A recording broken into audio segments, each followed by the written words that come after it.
Are you called to be a millionaire Christian? Wow, let's find out. Let me start by teaching you on 1 Timothy 6 and 10. For the love of money is the root of all evil, which while some coveted after, they have erred from the faith and pierced themselves through with many sorrows. First of all, as many in the church have misunderstood, money is not the root of all evil. It's the love of money, and the word for love is the word phileos, which is an affectionate kind of love. It's the love that a husband has for his wife, or the love of two brothers.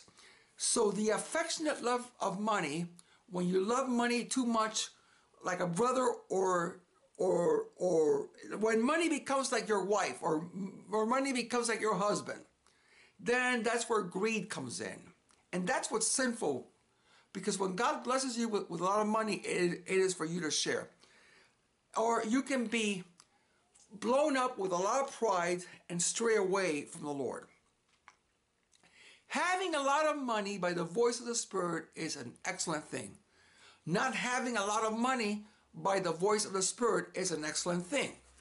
Both are a calling of God. I've met very wealthy Christians that are very generous, and God uses them to channel money to a lot of ministries.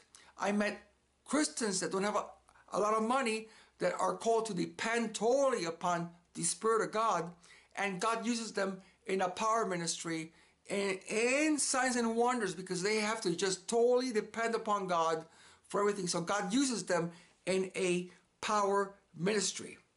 So there's nothing wrong with having a lot of money, and there's nothing wrong with having little money. As a matter of fact, when God called us on our mission trip in the 1990s, and our kids were 8, 4, 6, and 2, we went through a season that God sent us in. It was a season of God's poverty. He put the poverty on us, and it lasted for several years. It was in that time of poverty that we learned how to hear God's voice clearly. I believe if God's going to use you to have a lot of money, He has to take you through a time of poverty, because in that time of poverty, that's where you learn to depend strictly on the voice of God. That's where you learn to not look at things in this world, but look at God for every need. And then you learn to depend totally upon God. But let me tell you something. God pulled us out of that type of poverty. And between a wealthy person and a person that is broke, I think that the person that has wealth is a lot better off than the person that is broke. God does not want people that are broke. Deuteronomy 8 verse 18 says, "But you shall remember the Lord thy God, for it is He that giveth you power to get wealth." He gives you the power to get wealth. You got to get the wealth. And it says, "So that He may establish His covenant, which He sware unto your fathers as this day." So here, the fact that you can get wealth then allows you to establish God's covenant and God's kingdom on this earth, as Solomon and David were able to build God's temple because they had a lot of money. Okay, so I want to read to you a few traits of millionaires, whether Christian millionaires or whether non-Christian millionaires. Number one, they are hustlers. They hustle. They're always, what can I do?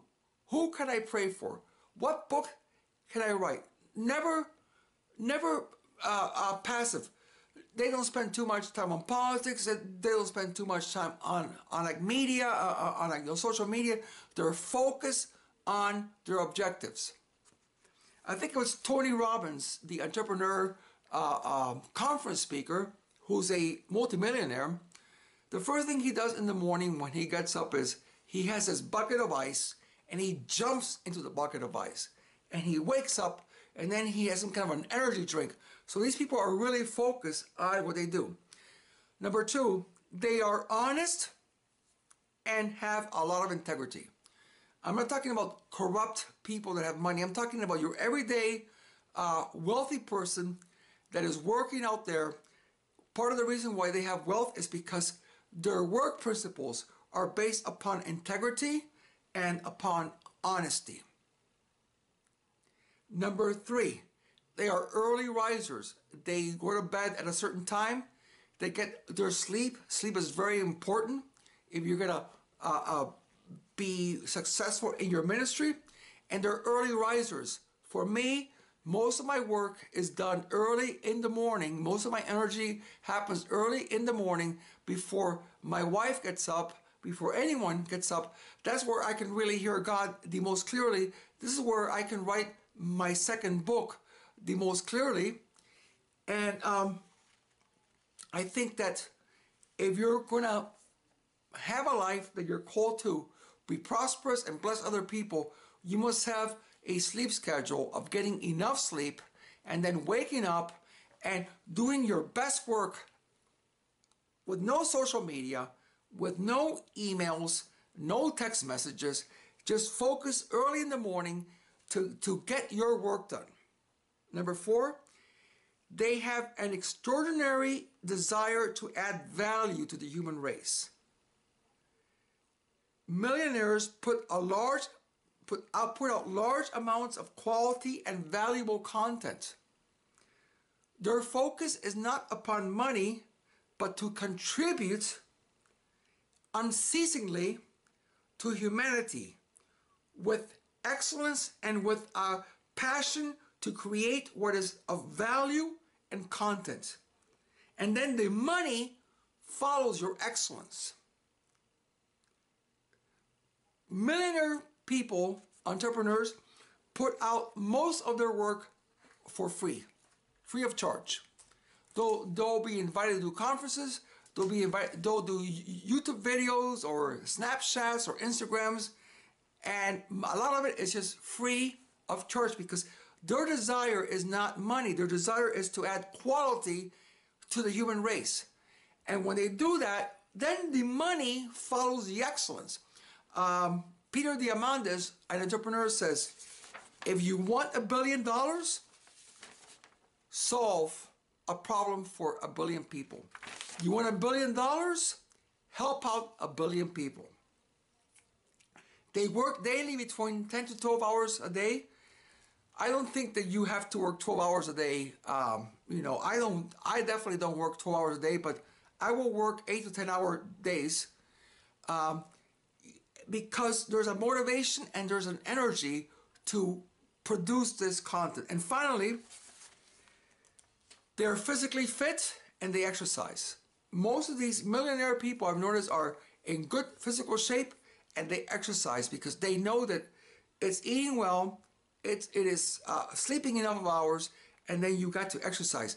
So to finish, what I'm saying is, you see this life of motivation and going forward. And remember that if you're called to have a lot of money as a Christian, then do it. If you're called not to have a lot of money, then do it. It is not a sin to have a lot of money as a Christian, and it is not a sin to have little money as a Christian. But you may be called to be a millionaire Christian because the church is in need of millionaire Christians. God bless you, my friend. We'll see you tomorrow. Bye-bye.